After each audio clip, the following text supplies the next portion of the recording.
O'zbekiston xalqiga yordam beradi. Rahmat.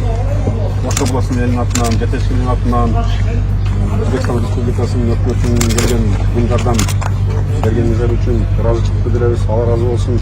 Kırgızistan Özbekistan dostluğu daim tüvelip olsun.